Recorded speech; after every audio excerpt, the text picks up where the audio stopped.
한 주간 잘 지내셨나요? 네, 우리 옆에 계신 분과 인사하도록 하겠습니다. 한 주간 잘 지냈니? 라고 인사하겠습니다. 날씨가 많이 더워졌지? 라고 인사하겠습니다. 날씨가 많이 더워졌죠? 네, 하나님의 말씀 보도록 하겠습니다. 빌립보서 4장 21절로 23절까지 말씀입니다. 빌립보서 4장 21절로 23절까지 말씀입니다. 마지막입니다. 빌립보서 교독해서 읽어보겠습니다. 제가 먼저 읽을게요. 그리스도 예수 안에 있는 성도에게 각각 문안하라. 나와 함께 있는 형제들이 너희에게 문안하고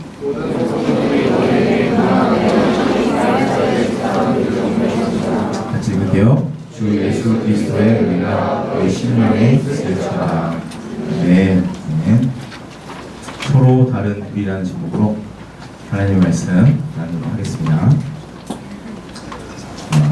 어떤 락밴드에서 퇴출된 머스테인이라는 기타리스트가 있었는데요.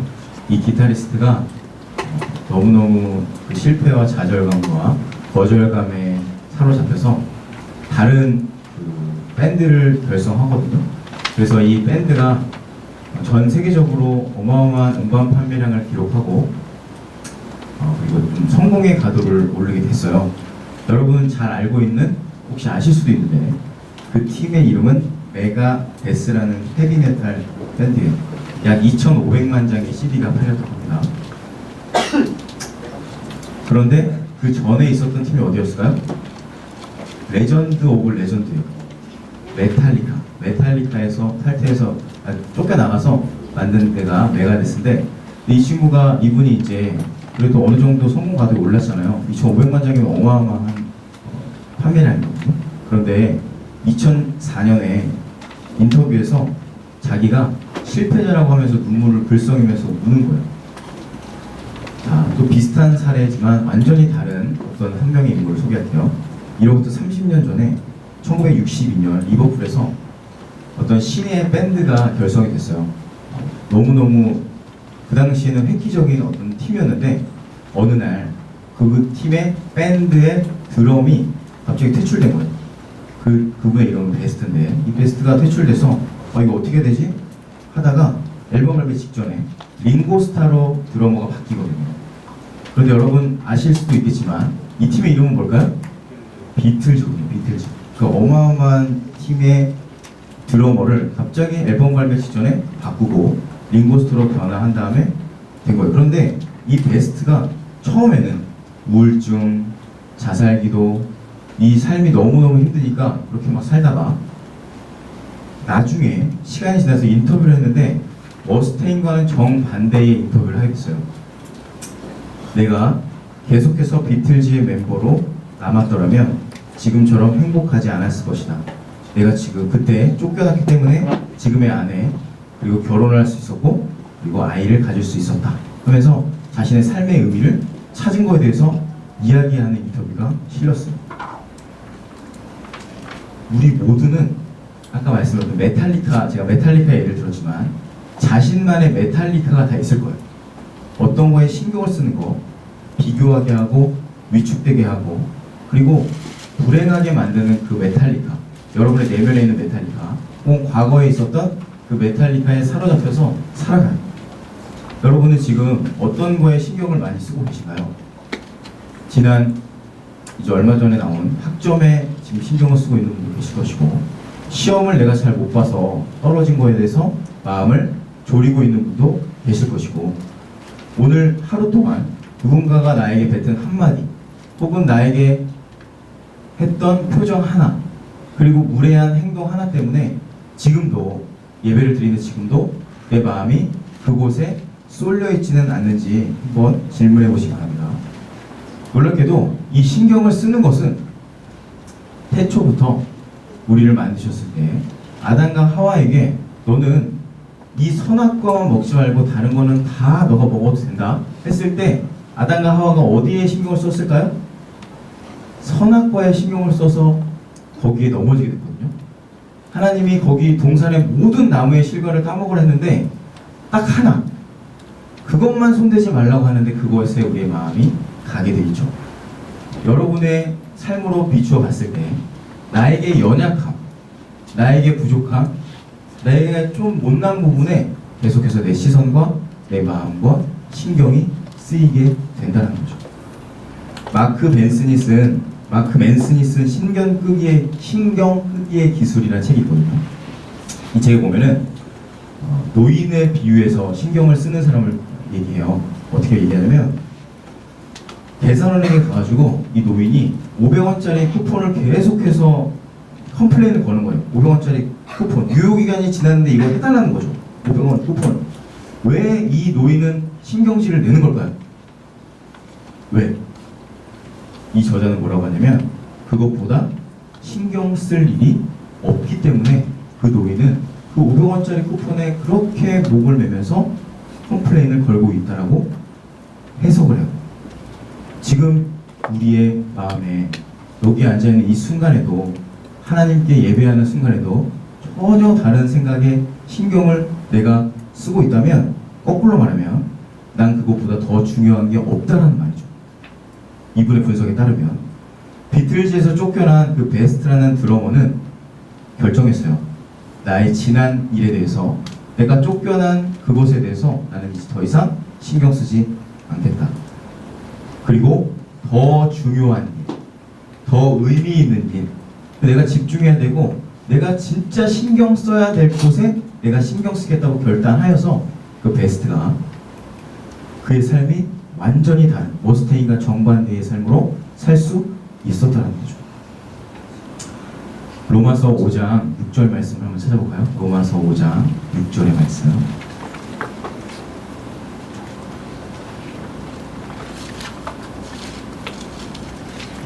자, 큰 목소리로 읽어볼게요. 다 같이 시작. 우리가 아직 연약할 때에 기약대로 그리스도께서 경건하지 않은 자를 위하여 죽으셨도다. 쭉 내려와서 10절 말씀 시작. 곧 우리가 원수 되었을 때에 그의 아들의 죽으심으로 말미암아 하나님과 화목하게 되었은즉 화목하게 된 자로서는 더욱 그의 살아나심으로 말미암아 구원을 받을 것이다. 네. 예수님은 누구시죠? 우리의 연약함을 대신해서 십자가에서 우리에게 은혜를 베풀어서 그 연약함을 다 덮으신 분이잖아요. 내가 신경 쓰고 있는 데는 계속해서 연약함이지만 주님은 그 연약함을 덮으셔서 그 모든 것을 다시 회복시키시고 우리 연약함이 아닌 연약함을 강함으로 바꾸시는 분이 누구시라고요? 예수님이세요. 우리에게 그러한 구원의 약속을 하시는 분이 예수님이에요. 그 주님 안에서 내가 다시 바뀔 수 있고 내 신경이 연약함에서 예수님 의미 있는 걸로 바뀔 때 내가 다시 한번 살아갈 때 거기에 매이지 않고 거기에 함몰되지 않을 수 있다는 말이에요. 레리 크레비스는 교회를 교회되게 하는 책이 있는데요. 이 책에서 공동체를 이렇게 얘기해요. 교회 정말로 자기가 꿈꾸는 교회를 뭐라고 얘기하냐면 예수님의 은혜를 받아서 예수님의 사랑을 받아서 나의 연약함이 다 해소가 됐어요. 해소가 된 사람들끼리 모인 곳.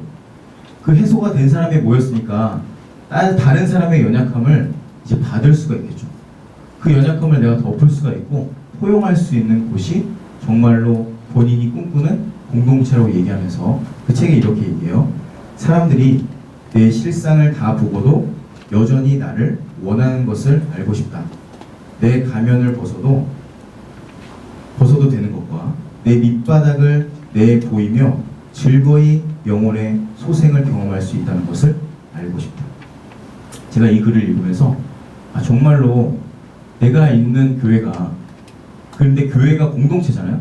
내가 있는 가정이, 내가 있는 교회가, 내 자체가 정말로 여기 있는 이 의미 있는 꿈꾸는 교회가 되고 싶다. 내 자신이. 그러니까 누군가 어떤 사람이 저에게 와도 그 사람을 제가 덮어줄 수 있고 그 사람을 품어줄 수 있고 그 사람을 넉넉히 받아줄 수 있는 사람이 되고 싶다라는 꿈을 꾸게 됐어요. 근데 이게 쉬운 걸까요? 아무리 연약하고 아무리 힘든 사람이 와도 그 사람을 내가 품을 수만 있다면 요한일서 4장 11절 말씀 한번 읽어볼게요. 요한일서 4장 11절 말씀.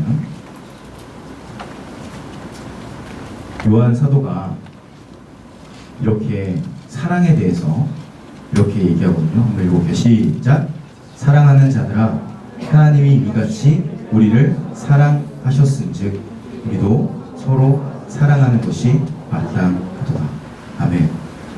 내가 하나님의 사랑으로 내 연약함까지 완전히 다 주님의 은혜를 받은 사람은 어떤 사람도 나를 신경 쓰게 하지 못한다는 거죠. 그리고 내 신경이나 내 마음이나 나의 중심을 흐트러뜨리지 못하게 한다는 거죠. 누구 때문에? 내가 하나님의 사랑을 받은 사람은 나에게 그 어떤 말을 하고 나에게 어떤 돌을 던지고 칼을 찔러도 흔들리지 않고 그 사랑에 힘입어서 다른 사람까지도 사랑할 수 있다라고 요한 사도는 말씀하고 있어요. 이 마음과 이 정신을 그대로 우리에게 전해주신 분이 바로 바울 사도, 오늘 여기까지 봤던 바울 사도의 마지막 편지의 하이라이트. 여기서는 한번 읽어볼게요. 4장 21절과 22절 말씀. 다시 본문으로 돌아가서 4장 21절과 22절까지 말씀을 볼게요. 반복해서 나오는 단어에 주목해서 한번 읽어볼게요. 다 같이 시작. 그리스도 예수 안에 있는 성도에게 각각 문안하라.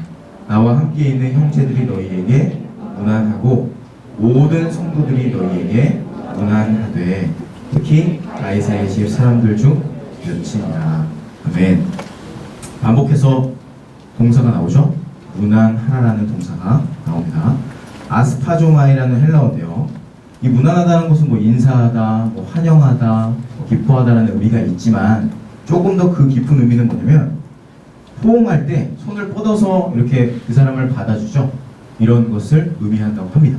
손을 뻗어서 손을 뻗는데 그냥 그 냉랭하게 아니면 이렇게 좀 조급한 용어지만 띠껍게 그 사람을 받아주지 않잖아요. 그런 분들도 계시겠지만 기본적으로 포옹한다는 것은 그 안에 이제 키스하다는 의미도 들어가는데 포옹하고 키스하려면은 그나마 그래도 우리의 마음과 우리의 기쁨을 담아서 그 사람을 받아주는 행위가 들어가거든요. 그게 아스파조마이라는 단어예요. 그러니까 내가 문안한다는 것은 그 사람을 기쁘게 받아줄 수 있고 누구든지 그 사람을 안아줄 수 있는 것, 그리고 그 사람을 내가 전심으로 전념해서 그 사람을 위해준다라는 의미가 들어있다고 합니다. 이 21절 말씀을 유진 피터슨이 쓴 메시지 성경에 이렇게 번역해 있어요. 의역하는데 만나는 모든 그리스도인들에게 안부를 전해 주십시오. 아스파조마이. 내가 만나는 모든 사람에게 다 안부할 수 있는 사람, 모두를 기쁘게 받아주고 모두에게 다 사랑하고 모두에게 동일한 모습으로 다 환영할 수 있는 모습, 호응할 수 있는 모습을 마지막 빌립보서의 마지막에서 바울이 우리에게 말씀하고 계십니다. 저희 아버지 어머니는 계속 말씀드리지만 목사님이세요. 아버지가 목사님이세요. 그래서 제가 어렸을 때부터 좀 엄격한 교육을 받았어요. 그래서 아버지가 특히 저희 할머니는 더 엄격한 분이셨어요. 그래서 할머니는 정말 세신 분이었고 그리고 목소리도 세시고 그리고 욕을 아주 잘하셨어요. 그래서 저에게 엄격하게 항상 혼내셨는데 특히 주일에 대한 부분은 절대 용서하지 않으셨어요. 그래서 주일날 일요일이라고 하면 일단 안 되고 주일이라고 하는데 주일날 돈을 쓰면 될까요 안 될까요? 돈을 쓰면 저는 안 됐어요. 돈을 쓰지 못했고 그리고 돈을 쓰기는커녕 버스도 못 하겠어요.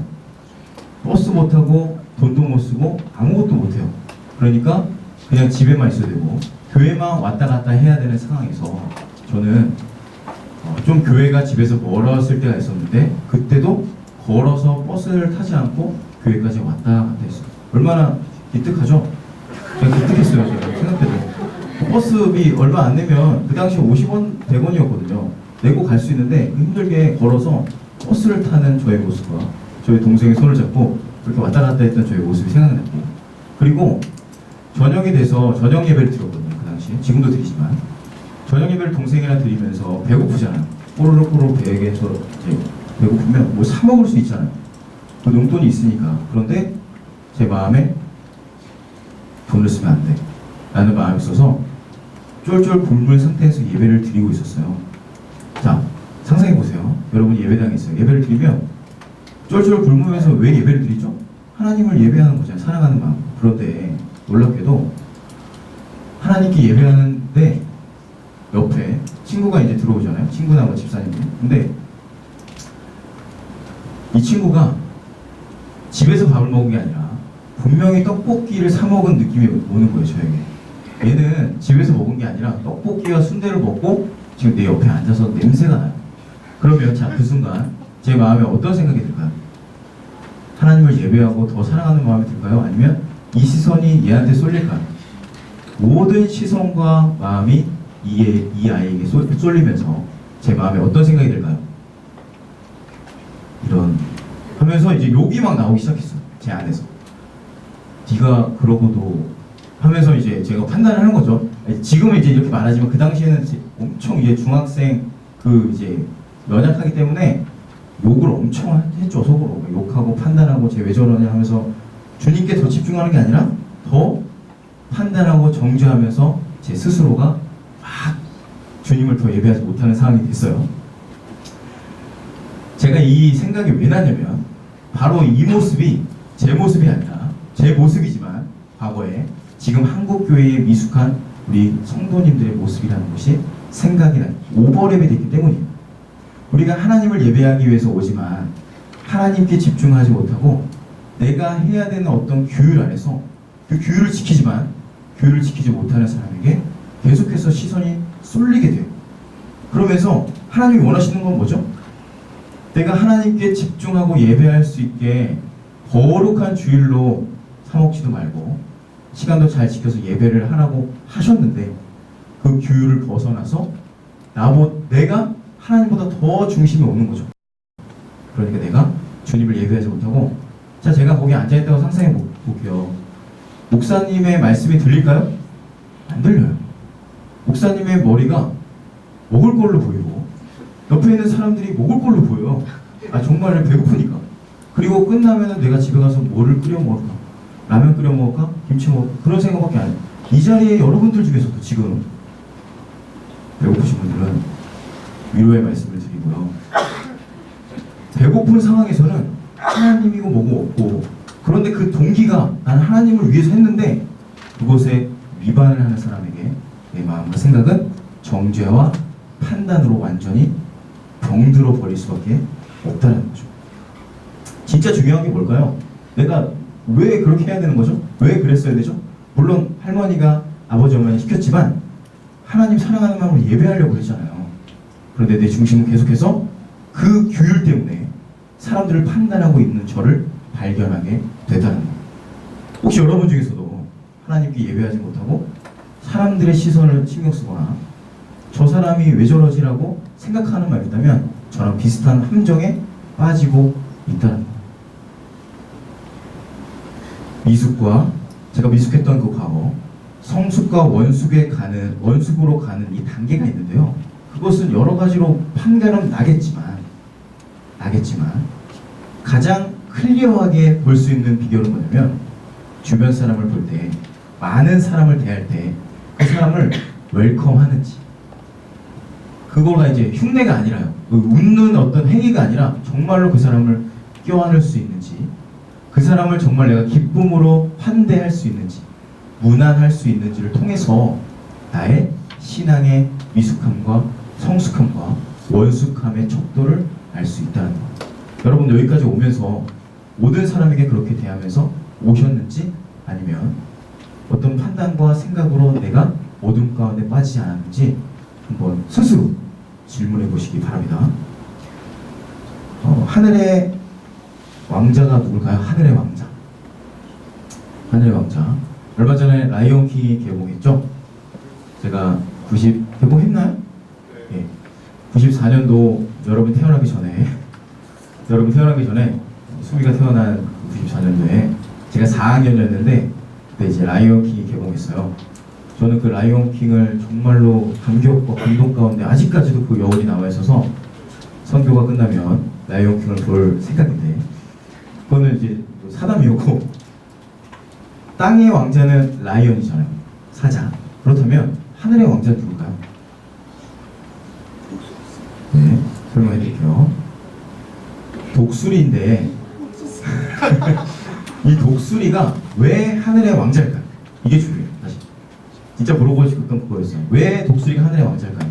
부리가 강하고 발톱이 날카롭고 날개가 커서일까요? 물론 그것도 이유가 있겠지만 그것보다 더 근본적인 이유가 있어요. 일단 자, 참새랑 비교해서 한번 설명해 볼게요. 독수리는 일단 날 때 어떻게 날죠? 이 확확 날죠? 확확 나는데 이 날개짓을 많이 하나요? 그냥 가만히 있나요? 가만히 있어요. 네, 가만히 활공하잖아요. 별로 움직이지 않아요. 그리고 유유히 나요. 놀랍게도 독수리의 시력은 5.0이라고. 5.0. 엄청나게 눈이 좋아요. 그래서 활공을 하는데 별로 파닥거리지 않아요. 근데 참새는 어떻죠? 어마어마하게 파닥거리죠. 그 파닥거리는 이유가 뭘까요? 그리고 왔다 갔다 하잖아요. 왜 그럴까요? 왜가 중요해요. 왜? 여기에 이제 왕자와 이제 고수와 하수의 차이가 나타나는데 보이는 시선이 달라요. 일단 날아다니는 고도가 다르고 참새는 여기서 이 정도 높이에서 파닥파닥거리고 독수리는 엄청나게 높은 상공에서 유유히 활공을 해요. 그리고 움직이지 별로 않아요. 하늘만 날다가 5.0의 시력으로 밑에 표적을 잡는 순간 내려가서 잡아서 올라오죠. 그래서 바로 시력. 이 관점이 바로 독수리가 왕자 될 수 있는 이유예요. 뭐라고요? 뭐가 독수리가 왕자의 이유라고요? 시력. 관점이요. 관점. 인간에게도 동일합니다. 인간에게도 동일한데 사람이 우리도 동일한 모두가 다 지금 보고 있죠. 저를 보고 있는데 어떤 사람은 참새의 관점으로 살아요. 파닥파닥거리면서 왔다 갔다. 왜 그런다고요? 내가 왔다 갔다 성격이 급한 게 아니라 내 관점이 거기에 머물러 있기 때문에 빠르게 뭔가를 해내야 되는 거예요. 그런데 고수는 높이 올라가서 창공을 날아요. 여유가 있고 보는 관점이 다르니까 높이서 보기 때문에 완전히 다른 삶을 살죠. 여유 있게 차분하게 그렇게 고수의 삶을 살아요. 제가 예전에 빌립보서 하면서 키워드로 말씀드렸던 것 중에 거대 담론이라는 얘기가 있었는데 거대 담론은 뭐냐면 큰 그림으로 보는 거예요. 큰 그림. 저희가 앞에서 보면은 이 사진만 볼 수 있지만 위에서 보면은 모든 걸 볼 수 있잖아요. 이게 바로 큰 그림이거든요. 그래서 제가 살아가면서 관계를 맺을 때, 특히 사람들과 관계를 맺을 때 속으로 외치는 말 중에 하나가 Look at the big picture. 한번 따라해볼까요? Look at the big picture. 죄송해요. 너무 팠는데 Look at the big picture. 그냥 큰 그림으로 봐라. 이런 이제 저만의 어떤 이제 뭐라 그럴까요? 혼잣말이에요. 혼잣말. Look at the big picture. 왜냐면 큰 그림으로 보지 못하고 항상 참새처럼 앞으로 조급하게 움직이는 저에게 하는 말이에요. 그래서 어떻게 되냐면 제가 사람들과 대화할 때 저에게 누군가가 실수하거나 어떤 사역을 하면서 저도 지금 많이 연약하기 때문에 사역을 하면서 잘 안 될 때 그럴 때마다 제 안에 조급함이 생기겠죠. 그리고 이 일을 잘 해야 된다는 조급함이 생길 때 제 안에서 뭘 외친다고요? Look at the big picture를 외치는 거예요. 그러면 그 실수를 하는 것들을 제가 위에서 올려다 보면서 그걸 기다릴 수 있게 되는 여유가 생기더라고요. 그리고 누군가가 저에게 시비를 걸 수도 있잖아요. 그리고 저에게 목사님 왜 그러세요 하면서 물론 합리적인 것으로도 저에게 시비를 걸지만 비합리적인 것으로 시비를 걸 때 그것을 제가 합리적으로 대처할 수 있지만 그건 싸우는 것밖에 더 되죠. 안 되죠. 그거밖에. 싸우는 거잖아요. 똑같잖아요. 그런데 그때 속으로 뭐라고 하시다고요? Look at the big picture를 보라. 위에서 이 사람이 지금까지 살아왔던 삶을 볼 수 있도록 저의 눈을 열어달라. 그래서 이분이 왜 나에게 이러는지를 볼 수 있도록 그래서 이해하려고 그 사람에게 노력을 하죠. 지금 이제 월요일날 저희가 백령도 선교를 가거든요.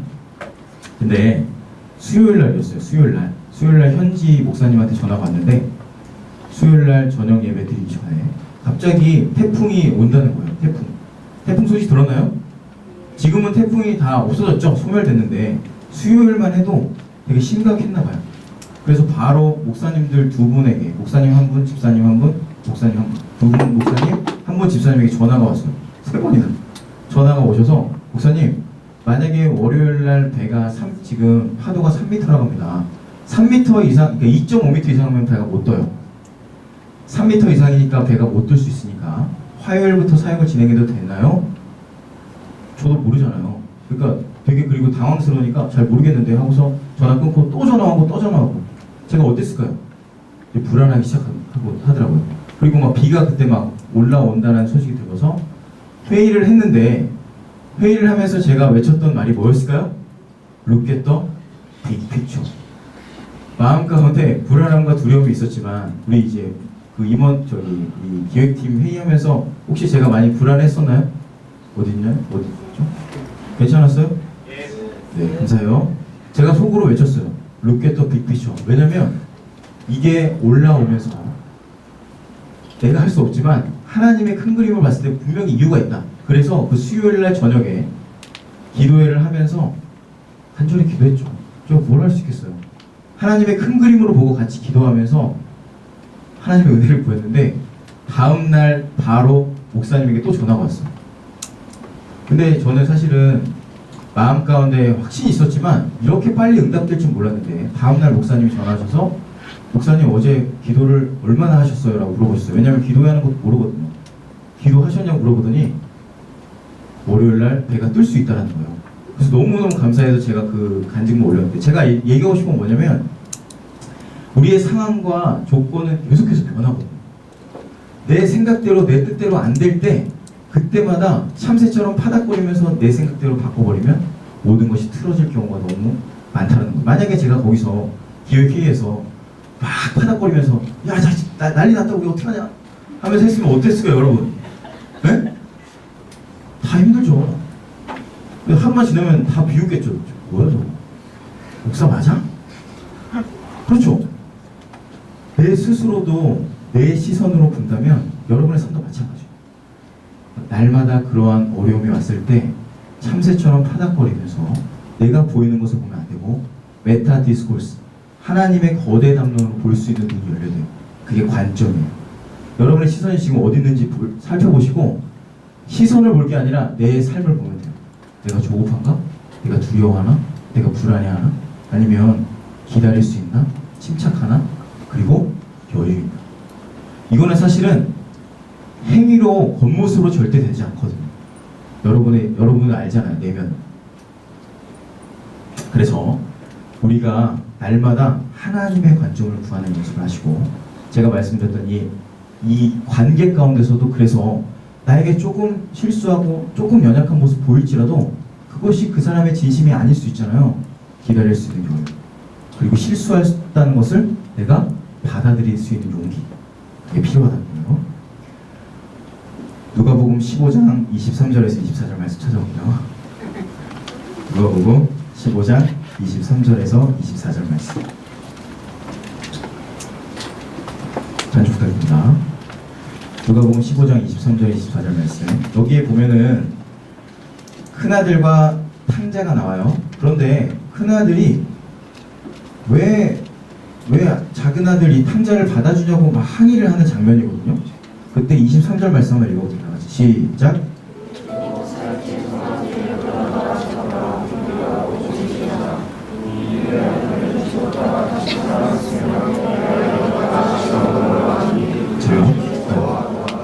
자, 23절에서 보면은, 자, 아버지가 탕자가 돌아왔을 때 이제 살찐 송아지를 잡자라고 얘기했을 때 24절에서 내 아들은 죽었다가 다시 살아났기 때문에, 다시 얻었기 때문에, 내가 즐거워하기 때문에 왜 그 탕자를 받는다고 말씀하시죠? 이 아버지가? 이유는 딱 하나예요. 뭐 대단한 것이 바뀐 게 아니라 그 잃었던 아들이 돌아왔기 때문에 내가 즐거워. 자, 다시. 그 아들이 도망갔다가 돌아온 것 때문에 내가 이거 하면 저렇게 되고 저렇게 되고가 아니라, 우리가 사람들을 다 웰컴하고 사람들에게 사랑을 주고 그 사람을 적극적으로 그 사람을 포용하고 안부를 묻는 이유는 뭐라고요? 하나님이 이것을 누군가를 받아주는 것을 기뻐하고 즐거워하기 때문에 그렇게 하는 거예요. 아무 이유가 없어요. 네가 그거 하면은 뭐 A부터 Z까지 이렇게 얘기한 게 아니라 하나님이 돌아온 탕자가 너무 내가 좋다. 그 아들 내가 받아준다. 그러니까 너네도 즐거워해라 라는 것처럼 우리가 옆에 있는 사람들과 주변 사람들을 받아주는 이유는 다른 뭐 대단한 이유가 있는 게 아니라 주님이 나를 받아주셔서 주님이 나를 즐거워하신 것처럼 내가 주변 사람을 그냥 받아주라고 하는 거예요. 아무 이유가 없어요. 주님이 즐거워하신다니까 내가 그냥 그 사람들을 받아주고 그 사람들을 웰컴하고 그 사람에게 안부를 묻는 것 뿐이라는 거예요. 혹시 여기 결혼한 분 계세요? 집사님 한 분 당해주세요. 부부끼리 왜 서로를 존중해야 되나요? 집사님? 죄송해요. 부부끼리 집사님이 이제 은 집사님을 왜 사랑하고 존중해야 되죠? 네, 글쎄요. 아주 말씀을 잘 듣고 계신데 감사합니다. 저 말씀에는 하나님이 우리 집사님에게 부인을 주셨으니까 그 주신 사랑에 나에게 주셨으니까 그 주신 것을 하나님이 기뻐하시니까 그냥 감사하면서 받는 거잖아요. 그렇죠, 집사님? 감사합니다. 그렇다면 부부끼리 그렇다면 나와 부모님은 왜 그래야 되죠? 내가 왜 부모님의 그 부족함이나 연약함 가지고 내가 왜 그것을 웰컴해야 되죠? 하나님이 기뻐하시니까 그렇게 하는 거예요. 그것이 우리 창조 원리니까. 여러분이 자녀를 낳았을 때도 마찬가지고 앞으로 부부 관계할 때도 마찬가지고 여러분의 목장이나 친구들이나 연약한 사람을 만났을 때 그 사람들의 연약함을 봤을 때 그걸 보고서 끄집어내서 이렇게 하는 게 아니라 하나님이 그 탕자를 엄청난 죄인을 그냥 웰컴하고 즐거워하신 것처럼 우리는 그 사람들을 그냥 받아줘야 되는 거예요. 아무 이유가 없는 거예요. 주님이 그렇게 우리를 탕자가 우리잖아요. 우리를 주님이 받아주셨으니까 저희는 그 부족하고 연약한 사람들, 옆에 있는 사람들을 품어줘야 되는 거죠. 서로 다 다르잖아요. 우리 다 다른 우리가 저도 너무 부족해서 여러분을 다 품을 수 없어요. 때로는 제 마음 가운데 저의 연약함이 드러날 때가 있잖아요. 저의 결핍이 나타날 때가 있잖아요. 그 사람을 통해서 저를 보거든요. 어떤 사람의 부족함을 통해서 저를 봐요. 그때마다 저는 너무 힘들잖아요. 그렇지만 그 사람을 통해서 다시 나를 보는 거예요.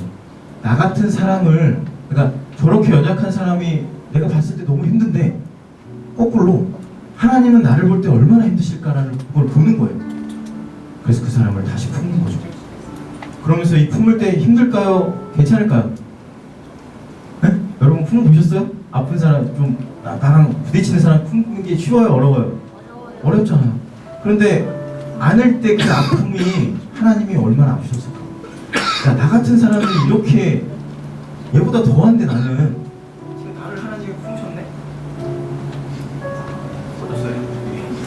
그런 마음으로 여러분이 그것을 품을 수 있는 준비와 필요하다는 거예요.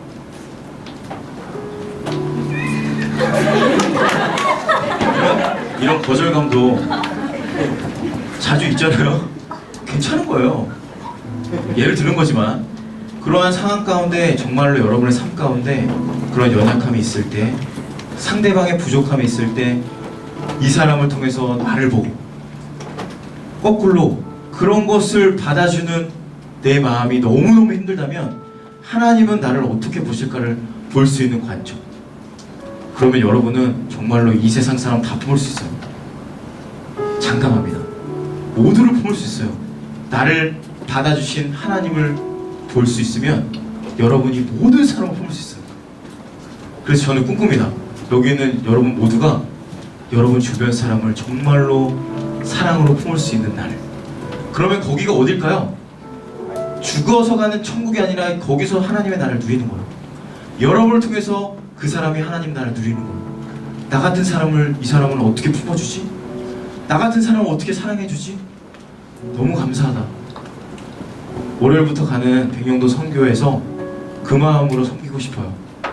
나와 다르고 나랑 만난 적 한 번도 없는 그 친구들에게 가서 저희에게 무례한 행동할 수 있을지라도, 저희의 연약함을 드러낼지라도 그들을 품는 거예요.